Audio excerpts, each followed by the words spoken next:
cómo engañaron aquí en Loja.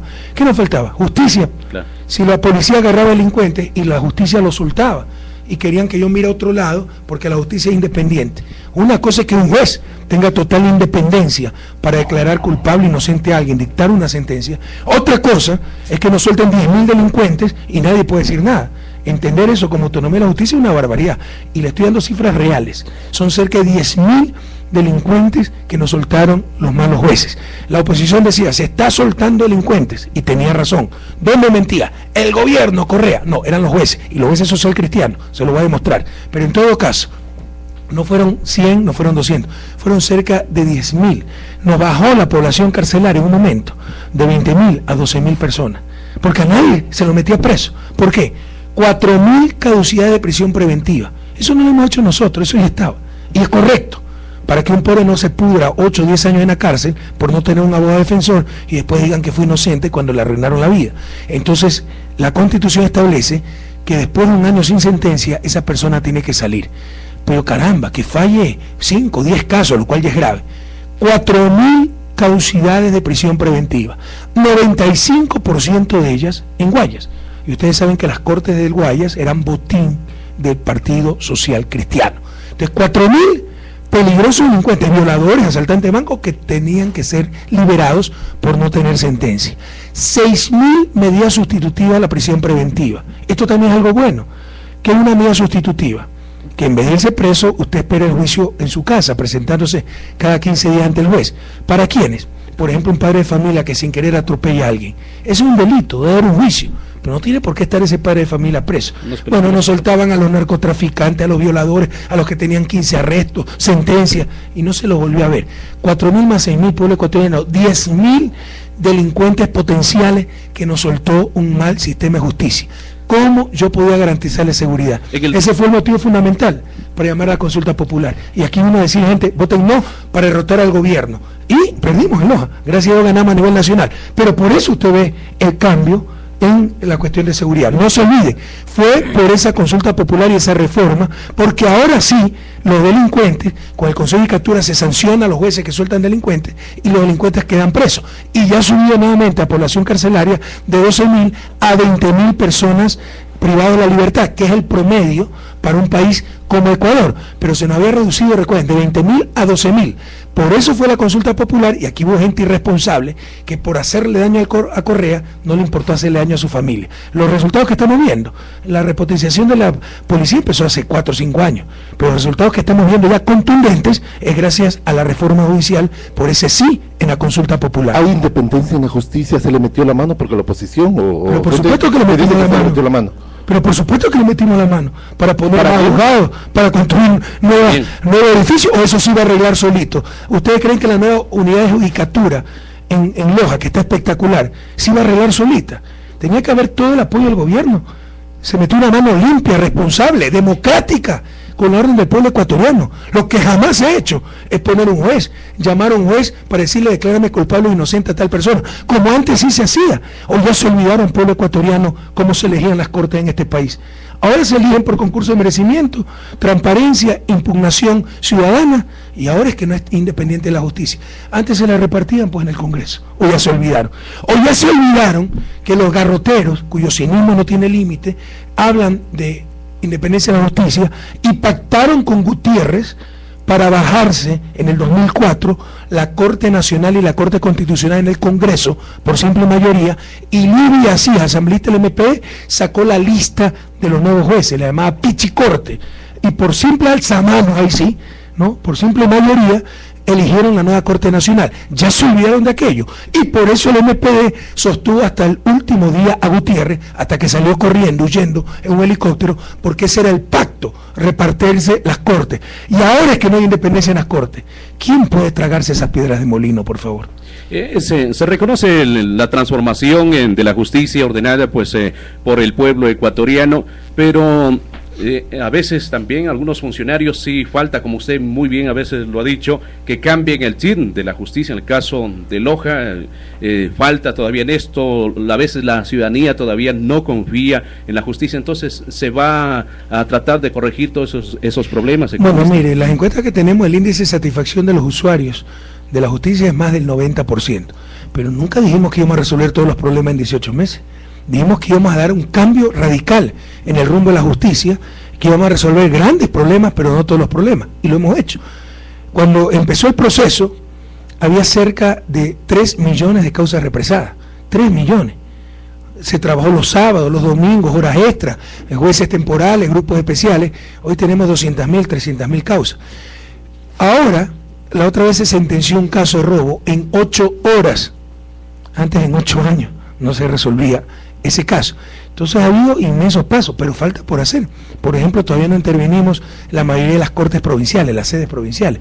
Se ha hecho unidad de Catura, que es espectacular en Loja, en Catamayo, son los edificios, por ejemplo en Catamayo el edificio más moderno, pero todavía falta intervenir corte provincial, todavía no se acaba el concurso de jueces, faltan más juzgados, falta que las personas del sistema de justicia que tienen también un alto grado de satisfacción, están muy contentos. Esos jueces no lo pueden creer ahora, las oficinas que tienen, la facilidad, etcétera, pero por ejemplo, hay nuevos sistemas informáticos, falta familiarizarse con esos sistemas, llegar a, si se puede, a 0 papeles, todo digitalizado. Entonces, pero estamos en el camino, pero nada que ver de lo que había hace 18 meses, y tal vez el ejemplo más claro es que nos soltaron 10.000 delincuentes, ahora caducidad de prisión preventiva es 0, ahora medidas sustitutivas mal dadas prácticamente 0.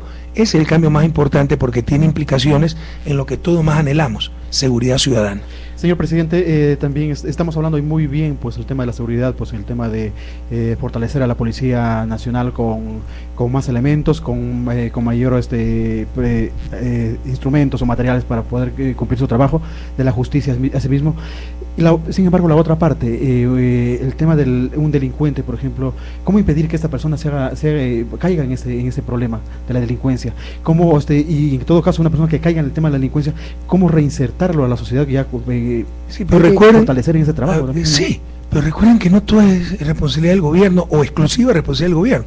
¿Cómo evitar eso? Superando la pobreza, obviamente, mejor educación, pero también mejor núcleo familiar, mejores medios de comunicación. ¿O no se han dado cuenta de las porquerías, con todo el respeto, que presentan los medios de comunicación para ganar plata y aumentar el rating? Puras telenovelas, triángulo amoroso, narcotráfico, bala, etcétera.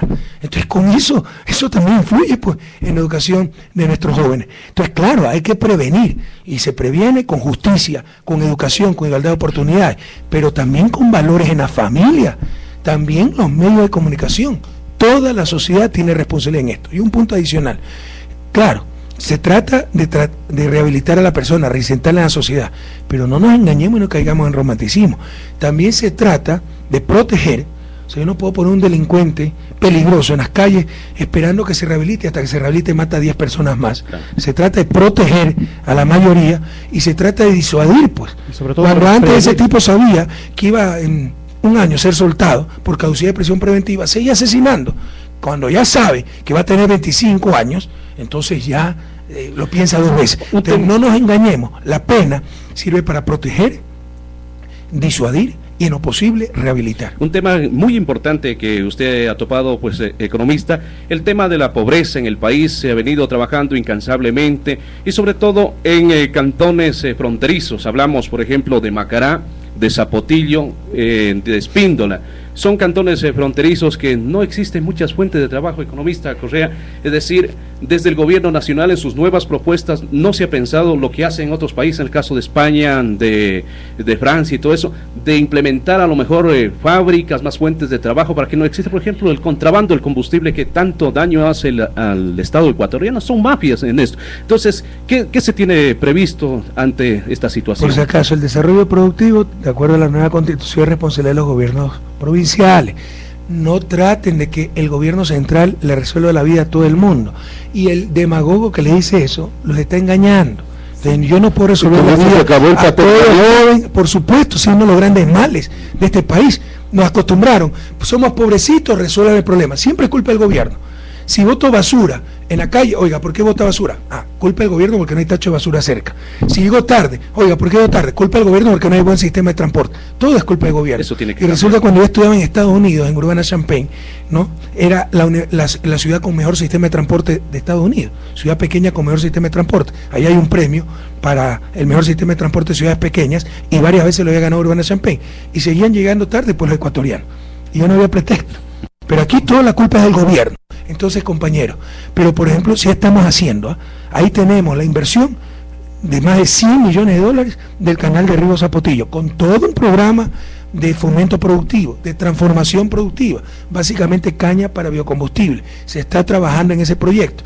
En Macará, la vialidad, ¿acaso la vialidad no mejora el comercio, no mejora el turismo? Espíndola es uno de los cantones más pobres del país, ¿no? Y tenemos programas para mitigar esa pobreza, el buen desarrollo humano, etcétera. Pero recuerden, esto es trabajo de todos, del gobierno central, con la infraestructura básica, telecomunicación, sectores estratégicos, proyectos específicos como el canal de riego, pero también del gobierno provincial y también del sector privado, claro, que invierta, que cree en su patria. En el tema, por ejemplo, del canal de riego, economista Correa, son 240 y pico de millones, el canal más caro del país. Bien por esa inversión, el agua la tenemos en Zapotillo, toda esa situación, se están terminando los últimos ramales, por ejemplo, el sifón de Limones, que hubo un problema ahí, hasta ahí bien. Pero, ¿qué es lo que pasa, economista Correa? Los campesinos, los habitantes de este sector tienen las tierras, pero no hay créditos del Banco de Fomento, es decir, se les pone muchas trabas, hay un centro para dar los créditos en la ciudad de Guayaquil. ¿Por qué no descentrar si hay un Banco de Fomento en Zapotillo, que todo eso se haga ahí? Eso no es correcto, compañero. El Banco de Fomento está dando como 6 veces más crédito que antes nuestro gobierno. Le puedo enseñar las estadísticas. Hubo un problema hace un año de transición que ya está superado. ¿Por qué? Porque empezó a crecer pues la cartera vencida, porque la otra cara de la moneda, cuando en cualquier agencia se puede dar crédito, es que si el gerente o el oficial de crédito es amigo del campesino, le da el crédito y se pierde el crédito, y después los periodicazos por la alta tasa de cartera castigada. Entonces, ahora no hay problema con las tecnologías modernas, que se apruebe, se revise el crédito en Guayaquil, Quito, si lo que se mueve es la información. Lo importante es que no se mueva el ciudadano, que el ciudadano no sea el que tenga que ir a Guayaquil, es que es el ciudadano el que tiene que ir a Guayaquil. No, es la información, y lo importante es que no se demore, que vaya a Guayaquil en 48 horas. Ahí está el problema, que se demora hasta 3 meses. Bueno, 3 meses es un escándalo, ¿no? Sigue siendo ineficiente en algunos cantones, el momento comparado con la banca privada. No creo, no. La banca privada nunca le va a dar ese crédito al campesino, pero y puede haber cantones donde todavía haya problemas, pero le puedo asegurar que también el índice de satisfacción es bastante alto, y en la mayoría de los cantones los créditos salen en un plazo razonable.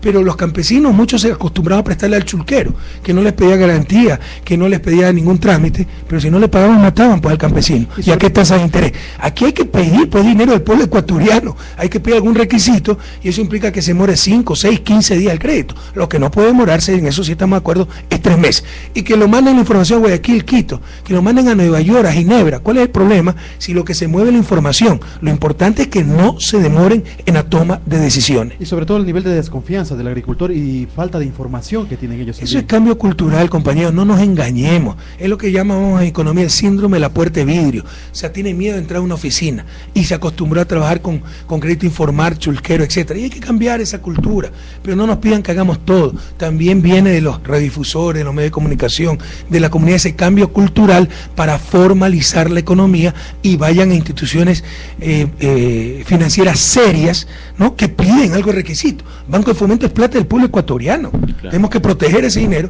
hay que hacer un poquito más de trámite, tal vez se demore unos días más, pero es algo formal, serio, y no caer en manos del chulquero.